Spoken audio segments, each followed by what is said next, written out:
यहाँ पारसनाथ मतलब मुनि महाराज बन गए। बिल्कुल शॉर्ट कर दिया मैंने विषय, बिल्कुल शॉर्ट, क्योंकि सबको ज्ञान है बाकी तो पारसनाथ मुनिराज बन गए। जब मुनिराज बने ध्यान में लीन थे, वहाँ वो कमट का जीव जो बेंतर बना था, वो आप कहीं जा रहा था यात्रा में और देखा कि उसका विमान रुक गया। और जैसे ही विमान रुका, उसे सोचा उसने, ओ कौन है, मेरे विमान के नीचे कौन है, कोई चैत्यालय है कि अकृत्रिम चैत्यालय, जिनालय है, जिन प्रतिमा है, या कोई तीर्थंकर मुनिराज आदि हैं, या मेरा कोई बैरी है। क्योंकि देव का विमान, आपको थोड़ा संबोधन की दृष्टि से, तीर्थंकर के ऊपर से, अकृत्रिम जिन चैत्यालय, जिन प्रतिमा आदि के ऊपर से और शत्रु के ऊपर से कभी नहीं निकलता, रुक जाता है। जैसे वो नीचे उतरा,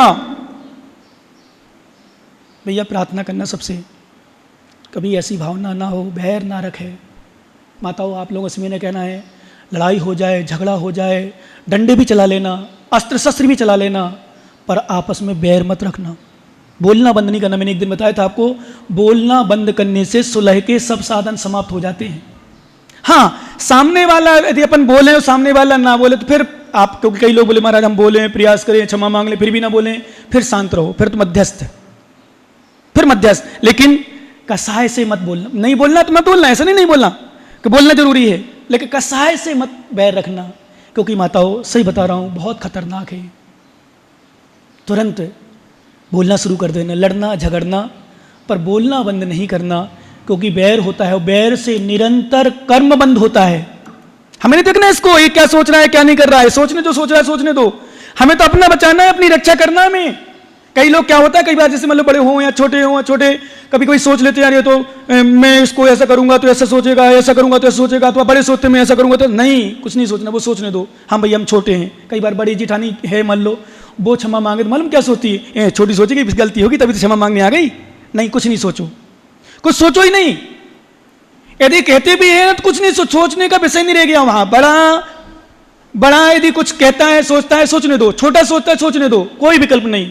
आप तो बढ़िया आराधना करो, क्षमा मांग लो, भावना भी शुद्ध रखो, भावना भी शुद्ध ऐसी रखो कि सोचना हमें तो कसाय नहीं। माताओं ध्यान रखना, मैं एक बात और बता दूं आपको, आपकी कथनचित गलती ना भी हो, कई बार गलती मानते हम नहीं होती, गलती ना भी हो और फिर भी वो सामने वाला आपको गलती ठहरा है, हाँ उठाइए मेरी गलती है, क्या परेशानी है? कोई परेशानी नहीं, कोई आध्यात्मिक दृष्टि से कोई परेशानी नहीं। वो बैरी कौन? कमठ गुस्से में आया, और इतने गुस्से में आया, इसने मेरे साथ ऐसा किया था, मैं नहीं छोड़ूंगा। हम अपनी वैक्रिय विभूति के द्वारा या विक्रिया के माध्यम से उसने अनेक रूप बनाए। पहले तो पानी, हवा गिराई, धूल बरसाई, पानी गिराया, ओले गिराए, पत्थर गिराए, भूत बेंतर छोड़े। कैसे? नर कपाल जिसमें लटकी है माला, उसमें आगे निकल रही है, ऐसे भयानक दृश्य छोड़े, डर जाए, भाग जाए। लेकिन एक बार नमोस्तु कर लो सभी बच्चों। आज मुकुट सप्तमी है ना, पारसनाथ भगवान का विशेष दिन है, निर्माण महोत्सव है, सभी लोग श्रद्धा से नमोस्तु करो। और आज उपवास के दिन भावना बनाना, भगवान मुझे शक्ति दो, आज मेरा उपवास अच्छे से हो। ये छोटी, इसका भी बच्चा क्या है, बबलू की बच्ची का, इसका भी उपवास है? नहीं है, इन दोनों का उपवास है ना। तो भावना बनाना बेटा, इतनी छोटी छोटी बच्ची, मैंने अलौर में भी देख रहा था, यही मैंने कल बताया था, यहाँ भी पा गए। एक मुश्किल से क्या 6-7 साल, कितने साल की बेटा? 7 साल की। अभी मतलब आगम के अनुसार से सम्यक दृष्टि की योग नहीं हुई अभी, वो उपवास कर रही है। ठीक है, क्योंकि कई माताओं की शायद धारणा ऐसी होती, बेटा कर ले तो कर ले, क्यों बड़े में फिर करते नहीं, बोले ऐसा कहते हैं लोग। तो बच्चे जो छोटे होते हैं ना, उन्हीं को करके बस 7 साल उन्हें पड़ गया, बड़े में फिर तो कहाँ उपवास कहाँ गया। और रात में कहो 10-11 बजे तक थोड़ा सा ले लिया हो, और सुबह आएगा तो बोले मम्मा मुझे भूख लगी है। कोई बात नहीं, हम तो कहते प्रयास है, छोटी सीढ़ी है, धीरे धीरे अभ्यास है, अभ्यास करने दो। बच्चों को कभी नहीं सोचना कि बेटा क्या तू जानती नहीं, करो। समझती जितना समझो उतना करने चाहिए, क्योंकि अभ्यास करेगी फिर चैतन्य मम्मी जैसी उम्र में आएगी तो उपवास करेगी, फिर गर्मी के दिन भी उपवास करेगी। गर्मी के समय भी अष्टमी 14 उपवास, यही तो शक्ति काम करती है। उपवास कभी नहीं करे तो भावना नहीं बन पाती। इसलिए पारसनाथ भगवान नमोस्तु करो। और भगवान पारसनाथ ने ऐसा सहन किया, अब थोड़ा सा विषय डाइवर्स हो रहा है, थोड़ा सा हल्का सा। जब उपसर्ग तीव्र हुआ और कमठ ने भयंकर उपसर्ग किया, तो फिर जिनका उपकार किया था, एक बात मैंने आपको बीच में बोली थी, आज पुनः बोल दूं, हो सकता है बच्चे नहीं रहे हो, बच्चे भी ध्यान सुने, समझते हो थोड़ा सा। कोई हम पर उपकार करे कभी विस्मृत मत करो, और किसी पर हम उपकार करें कभी स्मरण मत करो। सुन रहे हो क्या? नहीं क्या? कोई हम पर उपकार करे उसको स्मरण मत करने, उसको स्मरण मतलब विस्मृत मत करो, और किसी का हम इस उपकार करें तो उसको विस्मृत कर दो, स्मरण मत करो, भूलो, जब भूल जाओ। क्योंकि उपकार किया अच्छे के लिए किया है, याद करने के लिए थोड़े किया, एहसान लदाने के थोड़े किया। कभी भूल के नहीं, ध्यान रखना भैया, कभी नहीं। किसी पर उपसर्ग करो या उपकार करो, कभी याद नहीं करो। कोई हम पर उपकार करे कभी भूलो नहीं। वो नाग नागिन जो पद्मावती धरणेन धुगे थे, उन्होंने देखा उनका आसन कंपायन हुआ, मेरे किसी कोई पता नहीं क्या हो गया, तो अवध ज्ञान के ध्यान रखने की बात, देवी देवता हमेशा अवध ज्ञान नहीं रहता, उनको रहता है पर लगाना पड़ता है, तो लगाते हैं। क्या बात है, अरे मेरे परम उपकारी पर उपसर्ग, मेरे परम उपकारी पर उपसर्ग, और जाकर के देखते हैं तो फिर उन्होंने पद्मावती ने पढ़ा दिया, आप लोग ने जयमाला पढ़ी होगी, अथवा पारसनाथ चालीसा, यदि आज शाम को ध्यान करा देना भैया चैतन्य कमेश जी, पारसनाथ चालीसा पढ़ेंगे अपन, पारसनाथ भगवान की स्तुति करेंगे। अभी हम एक स्तुति और करेंगे आपके सामने, वो पारसनाथ वाली, इसमें आप लोग ध्यान से सुनना, क्योंकि पारसनाथ का दिन भी है आज, मुकुट सप्तमी का दिन, शिक्षा का दिन भी है, हमें बहुत कुछ शिक्षाएं ग्रहण करने का दिन भी है, बहुत अनुभव, क्योंकि सच बात है अपन सब प्रकार के कष्ट सह लेते हैं पर लोगों की बात नहीं सह पाते हैं। अपन में हम भी आ गए क्या? सब कुछ सहन कर लेते हैं पर लोगों की बात नहीं सहन करते। भगवान से एक प्रार्थना करेंगे, भगवान वो शक्ति दो, हमें शक्ति दो, वो हमारे अंदर क्षमता है, ऐसी बहुत क्षमता है। हे जिनमाणी माँ, हे भगवान, हे पारसनाथ। तो पारसनाथ पर जब स्वर्ग आया तो वो जिनका उपकार किया था, वो उपकार की दृष्टि से, यद्यपि नियम है, वो नहीं भी आते तो कमठ जो बेंतर बना था वो भगवान पारसनाथ का कुछ भी नहीं बिगाड़ सकता था, ये नियम है। क्या? पारसनाथ भगवान का कुछ भी नहीं बिगाड़ सकता, नियम है। वो तो छोड़ो, तीर्थंकर छोड़ो, चरम शरीरी भी यदि कोई होता है, तीर्थंकर नहीं भी होता है, तो उनको हम घात नहीं कर सकते। नियम से केवल ज्ञान प्राप्त होकर भले तुरंत हो जाए मोक्ष, अलग विषय है, क्योंकि उपसर्ग केवली भी हुए हैं, अंतःकृत केवली भी हुए हैं, जो अंतर्मुख में ध्यान करके केवल ज्ञान करके मोक्ष चले गए। उपसर्ग केवली भी हुए हैं, जो उपसर्ग हुआ केवल ज्ञान हो गया। बहुत सारे दृष्टांत है, कभी हम समय मिलेगा बताएंगे आज, लेकिन पारसनाथ भगवान की कथा सुनना है। इस कथा सुनना मतलब कथा तो हो ही चुकी, परंतु थोड़ा सा उनके विषय में सुनना कहता, उन्होंने कष्ट सहन किया। तो इतना सब कुछ सहन के बाद वो सहन करते रहे, लेकिन वो उपकारी, ठीक है आप पर कष्ट आया है, आपको जरूरत नहीं है, पर उन्होंने पद्मावती ने फन फैलाया, उस पर स्वामी को बैठाया, धर्मेंद्र ने फन फैलाया, प्रभु के सर पर, बोलो ना आप लोग, बोलते रहा करो जात में, ये इसमें आवाज जाती है आपकी, यहाँ जाएगी इटावा वाले, देखो क्या नहीं कितने ज्ञानी है, जिनमानी सुनेंगे लोग, बहुत सारे लोग, हजारों लोग तो सुनते होंगे, लाखों में तो मैं लाख मानता हूँ कि इतनी सारी जनता, कितनी सारी जनता है, एक एक व्यक्ति एक एक गांव से भी सुनेंगे तो लाख गांव तो होंगे भाई साहब, नहीं होंगे? तो 1 लाख लोग सुने तुम्हारी आवाज, इटावा का नाम, इसलिए बार बार इटावा का नाम ले लेता हूं तुम्हारा भाई साहब। क्यों? कितने लोग सुनेंगे, कहां कहां के लोग सुनेंगे, इटावा कितने ज्ञानी है क्या? बोले हाँ इतने ज्ञानी है, विशेषता है, पढ़ा करो। पद्मावती ने फन फैलाया, उस पर स्वामी, धर्मेंद्र ने भी,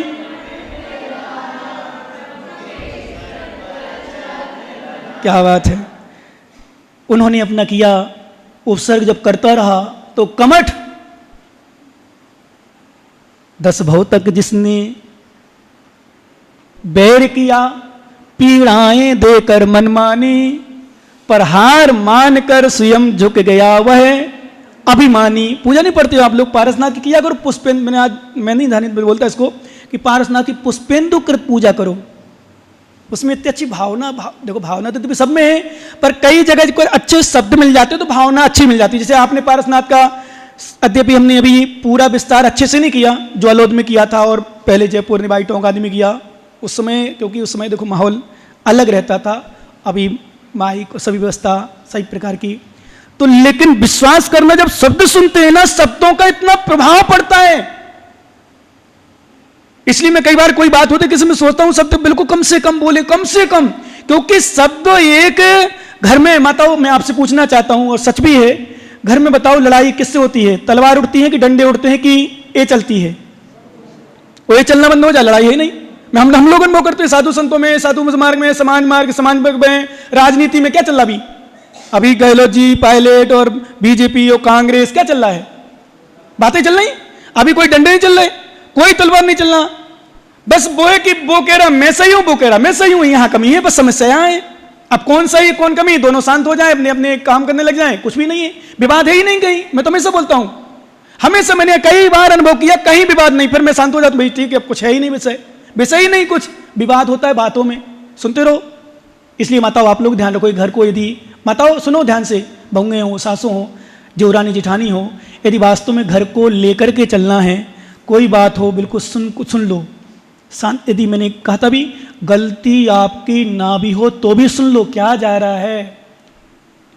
और घर को अलग अलग करना हो, परिवार को अलग अलग करना हो, इन भाइयों को अलग अलग कराना हो, पिता पुत्र को अलग अलग कराना हो, तो जो मन में आए सो वो कहो ताकि थे जानो।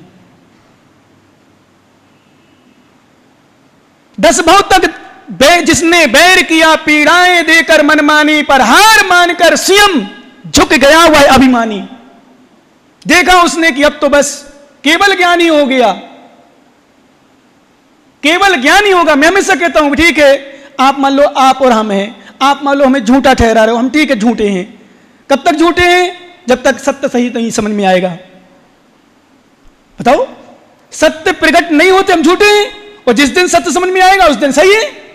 तो सत्य को सिद्ध करने की आवश्यकता नहीं पड़ती, नोट कर लेना। तीर्थंकर पारसनाथ ने कभी नहीं कहा मैं तीर्थंकर हूं, मैं महान हूं, मैं बड़ा हूं, मैं ऐसा हूं, मैंने गलती नहीं की, कुछ नहीं कहा। सहन करते रहे, और सहन करते करते विश्वास करना, इतना सहन किया, उन्होंने केवल ज्ञान प्राप्त कर लिया। और जब केवल ज्ञान प्राप्त कर लिया तो है कमट भी भगवान पारसनाथ के चरण में झुक गया। वो कहता भगवान क्षमा करो, अब झुक गया, आ गया आपने उसमें। क्योंकि जब पारसनाथ बन गए, तीर्थंकर बन गए, तो कौन नहीं झुकेगा? सत्य अपने आप सामने। इसलिए मैं कहता हूं सत्य को सफाई मत दो, सत्य को कुछ मत बोलो। सत्य की विजय होती है तो आप लोग भी जानते हो, आपने महाभारत देखी होगी, रामायण देखी होगी, हमेशा एक ही बात युधिष्ठिर के पक्ष में कृष्ण ने, सबने ही कहा चिंता मत करो, होने दो अन्याय, होने दो अत्याचार, करने दो उनको अत्याचार, धृतराष्ट्र को जो करना हो करने दो, पुत्र मोह में कुछ भी करने दो, युधिष्ठिर विजय तुम्हारी होगी। 5 थे मात्र, कितने थे? मात्र 5। जब लोग चर्चा होती थी, मालूम गुरु द्रोणाचार्य, कुलाचार्य, द्रोणाचार्य, कुलाचार्य, कर्ण आदि भी कई बार बोल चुके ये अन्याय हो रहा है। जब अभिमन्यु को मारा था, आपने देखा होगा, जब सब मिलकर के मार रहे थे तो वो भी आपस में एक बात करते, अन्याय हुआ है, गलत हुआ है। विश्वास करना ज्ञानियों, उठा वालों, नोट कर लेना, हमेशा जब भी विजय होती है सत्य की होती है, भले असत्य भी। क्योंकि एक बात और मैंने हमेशा एक अनुभव में आती है और सच भी है, 2 पक्ष है, मान लो देवरानी का, जेठानी का, दोनों अपने आप में सत्य कह रहा है, क्योंकि दोनों नहीं झुकना चाहते। क्यों माता, बोलो ना थोड़ा सत्य बोल दो। आज पारसनाथ का दिन है, आज निर्माण महोत्सव, वो कहेगी मैं सही हूं, वो कहेगी मैं सही हूं, सुनने वाला आश्चर्य पड़ता है क्या सही है। तो मैं ये कहता हूं दोनों सही कह रही ना, कहने दो, सही अपने आप पता चल जाएगी। क्योंकि हम भी अपने आप को सही कह रहे, आप भी अपने आप को सही कह रहे। आप कह रहे मैं सही हूं, मैं कह रहा हूं मैं सही हूं, अब बताओ क्या सही है? भगवान जानते हैं, केवल ज्ञानी। मैं तो हमेशा बोलता हूं दुनिया की आंखों में, बोला है आपको ध्यान होगा शायद, दुनिया की आंखों में, बच्चों ध्यान रखना आप लोग भी, दुनिया की आंखों में धूल झोंक सकते हैं पर कर्म की आंखों में धूल विशेषता है। इसलिए पारसनाथ भगवान को फिर से एक बार प्रणाम करो और प्रार्थना करते हैं। एक बार अपन सुनिए, आप लोगों ने शायद जयमाल सुनी होगी, पर एक बार मैं इसलिए सुनाना चाहता हूं, आप लोग भाव लगाना, कैसे भाव से सुनना है, कैसे भगवान पारसनाथ से प्रार्थना की, कैसे भक्ति की भक्त ने। तो आप लोग ध्यान से सुनना, मेरी लय में नहीं जाना, और थोड़ी भावना आप अपनी तरफ से रखना। ये मत सोचना महाराज पढ़ो तो महाराज जी के लिए है, ये ध्यान रखना। मेरा निवेदन है आपसे कि आप मात्र नहीं सोचना महाराज पढ़ो तो महाराज के लिए, आपकी तरफ से भी है।